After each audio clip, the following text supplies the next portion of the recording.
La jalousie entre frères et sœurs, c'est la présence de la sorcellerie. J'ai commencé par dire que dans une famille, c'est l'amour qu'on doit d'abord retrouver en premier. L'amour. Tu es appelé à aimer les membres de ta famille. Lorsqu'on vit dans une famille et qu'on ne sait pas vivre l'amour, ça devient un problème. C'est la présence du diable dans cet endroit-là. Quand vous vivez à un endroit où il y a tellement de la jalousie, vous êtes dans une famille, bien aimé, c'est impossible. C'est contre l'ordre naturel des choses. Tu ne peux pas être jaloux envers ton frère ou ta sœur. Lorsque vous êtes né dans une même famille, vous avez votre père ou votre mère, vous avez grandi dans une même famille, dans une même maison.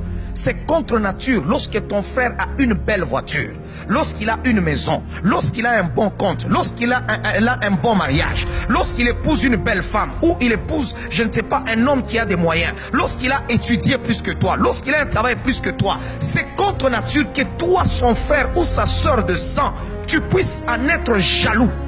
C'est de la sorcellerie. Là où vous êtes en train de me suivre, si vous êtes jeune, vous pouvez être dans une même famille, vous trouvez que non, vous êtes enfant, chaque personne aura sa destinée. Nous ne sommes pas supposés vivre la même chose parce que nous sommes nés dans une même famille. L'autre peut être médecin, l'autre peut être musicien, l'autre peut être avocat, l'autre peut être pasteur, l'autre peut être je ne sais pas quoi. Et chacun doit être dans la joie pour ce qu'il réalise dans la vie. Ne porte pas envie sur l'autre. Le premier meurtre a été commis dans l'histoire de l'humanité, pas par un voisin, pas par un ami, mais c'est pas dans la famille. Pourquoi? Parce que l'autre a vu que son frère prospérait et que lui, ses affaires ne prospéraient pas. Alors il a porté envie sur son frère. Je suis en train de dire, toute jalousie de famille ne te détruira pas. Si tu as été victime de la jalousie des familles, je suis en train de te dire maintenant qu'ils ne feront pas de plus grands progrès. N'avez-vous jamais vu des familles, quand vous y entrez, vous trouvez tout le temps des problèmes entre frères et sœurs, mais quand vous regardez où est le problème, vous ne les voyez pas. Chacun a sa maison. Tu manges chez toi, l'autre mange chez lui. Tu as ton mari, l'autre a sa femme. Mais vous vous battez, pourquoi? Parce que personne ne paye l'autre. C'est la sorcellerie. Vous allez voir des gens, ils ont commencé depuis qu'ils sont là.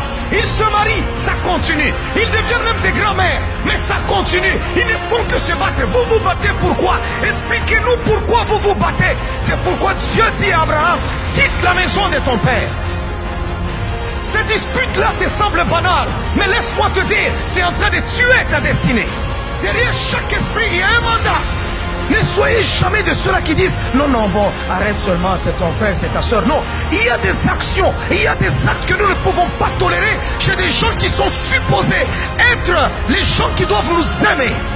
On peut te tuer par un étranger, on peut te tuer par je ne sais pas quelqu'un que tu as croisé, mais ta soeur, ton frère n'est pas supposé te tuer. C'est contre nature. Il est supposé te protéger parce que dans la famille on se protège, dans la famille on ne se livre pas, dans la famille on ne se détruit pas, dans la famille on ne s'ensorcelle pas, dans la famille on ne se tue pas.